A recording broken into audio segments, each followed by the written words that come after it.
Question: if I were to ask you who Marvel's biggest poster boy is, who would you say? Probably most people would say Iron Man. I mean, he is the face of the MCU, but back in the days, Iron Man used to be a B to even a C-list hero. I mean, there's even arguments for Captain America or even my personal favorite hero, Spider-Man. But what if I told you that we're all wrong? And the biggest poster boy that Marvel had at one point in time was an X-Men. And no, not Wolverine, the leader of the X-Men, Cyclops. So with that, what's poppin' is Shaman, and today we're gonna be taking a look at the rise, the fall, and maybe even the rise again of Cyclops, the misunderstood X-Men. Hey, I know my intro might have been a little much, but before y'all decide to hang me with your keyboards, hear me out. If you grew up in the 90s and the early 2000s, you knew that was the era of extreme. You couldn't walk down the street without a big X or the word extreme anywhere. I'm talking extreme gaming, extreme drinks. It's not extreme enough, throw an X on it. X-Files, Triple X, and the cornerstone of this extreme phenomenon, X-Men. And yes, they were here before that old debacle, but during this time in pop culture, they were the thing.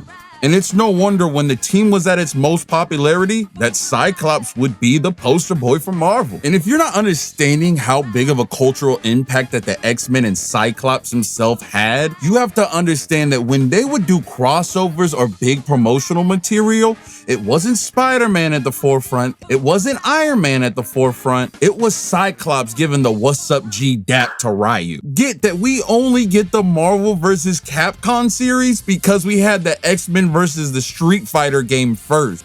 And the only reason we got to enjoy the Spider-Man animated series is because the X-Men animated series was doing so good. And if you want to look in a time capsule to see how popular he was, I remember when IG in 2006 made a popularity vote on who was people's top X-Men, and it was Cyclops at #1. If you want to know where Wolverine ranked, he was #4. So there's a lot of things to show you that Cyclops was the guy. He was Marvel's poster boy. But nowadays, most people don't know who Cyclops is or have a bad perception of Cyclops. And if you're wondering what happened,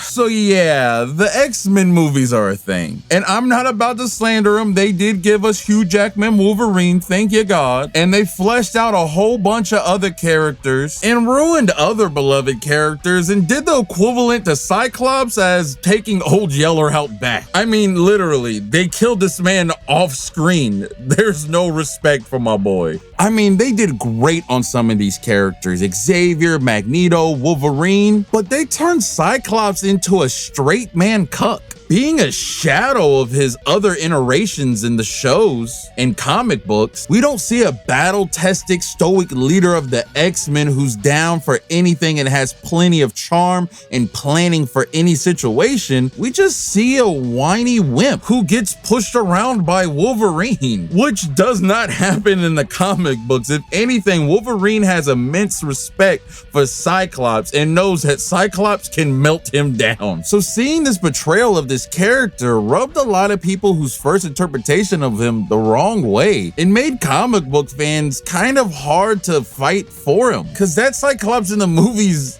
isn't Cyclops.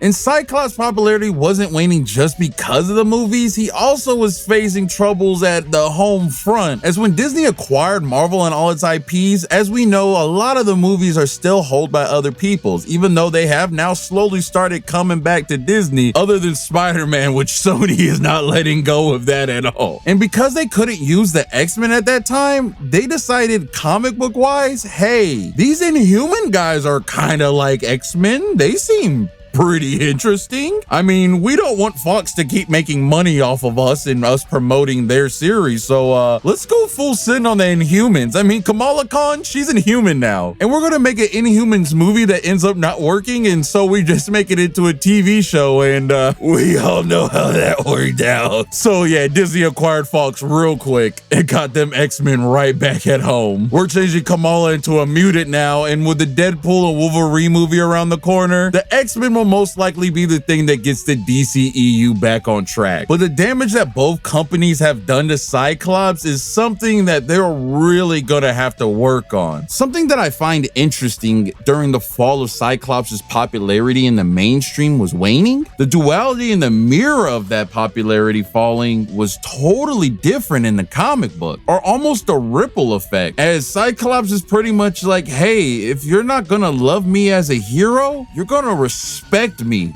as a villain.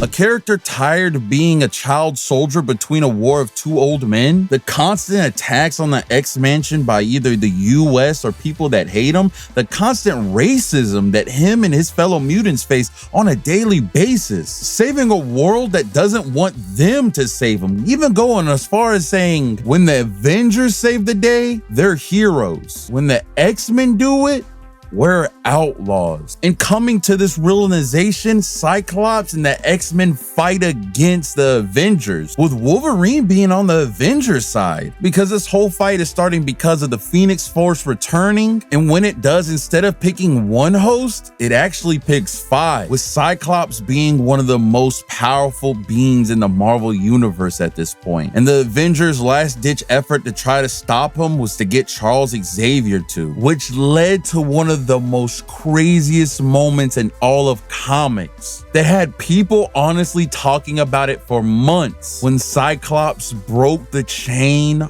over Charles Xavier and killed him. And even though that the Avengers won at the end of the day and stopped them, the damage was done. And when Cyclops came back, he came back with a new costume and identity, knowing that he can no longer be the golden boy working under Xavier. He knew that he had to become the hero and savior for mutant rights, while also becoming the #1 villain to anyone that opposed this ideology. But hey, if you feel like you're missing out, it's never too late to jump into some comic books. But it does suck when you think adaptations are gonna do characters justice, when sometimes they just don't. But luckily for us, old and new fans alike, we might finally get to see the second coming of Cyclops and getting to see his true redemption arc. And that's a big thanks to the return of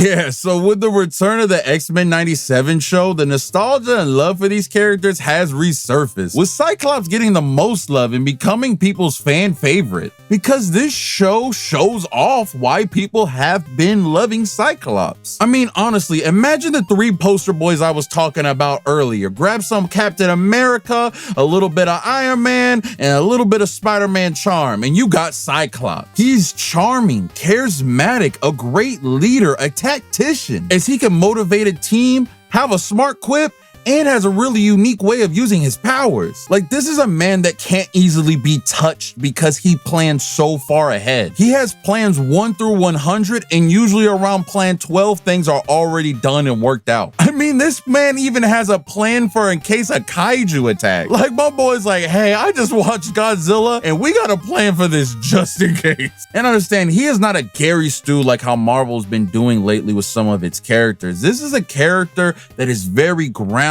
with internal demons and going through his own turmoil. Despite being the leader of the X-Men, he constantly struggles with his own powers. And it isn't because they're too strong, it's a limitation that he puts on himself through his own mental troubles, and has come to terms with it, saying that I don't want control of my powers because I think it makes me a better leader, which I guess it's working because he truly knows the inner dynamics of his team and each one of its members, knowing their flaws and what makes them tick. Like, side note, if you've ever watched Justice League Doom and how Batman had a plan to take down each member of the Justice League, Cyclops could low-key do this to the X-Men if he wanted. And who knows, he might have plans for every single one of them, but he would never want to use most of them because he loves every single mutant, no matter what type. He knows having these powers are scary. He knows that no one chose to be a mutant. He gets that most want to go back to normal and be with their families, but they can't. So that's why he's fought in the X-Men,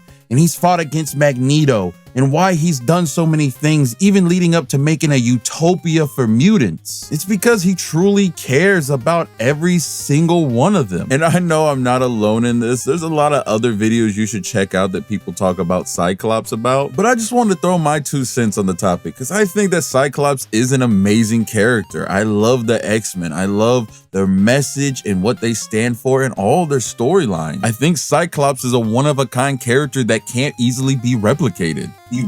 And the greatest comic book writer of all time, Stan Lee, who made the X-Men, said himself that Professor X is a stand-in for MLK and Magneto is a stand-in for Malcolm X and their opposing ideologies. And it makes me look at Cyclops as like the Black Panther movement where, hey, these 2 opposing ideals are going against each other, but I'm the person here fighting for my kind in the front line. And I really hope that the X-Men 97 show keeps doing him justice. And I hope with the announcement of the new X-Men coming soon, which I heard they're gonna be using the 97 show team as a reference, which means we can finally get Country Rogue, that I just hope they don't mess up, and please don't mess up on Cyclops. I really want to see this redemption arc come through. But your boy Shaman gotta know, did you like this video? Do you like when I make this kind of video? Because I can make more. Is there any other characters that you think are misunderstood or underrated? Comment down below and we might just get to it. Until then, enjoy my outro.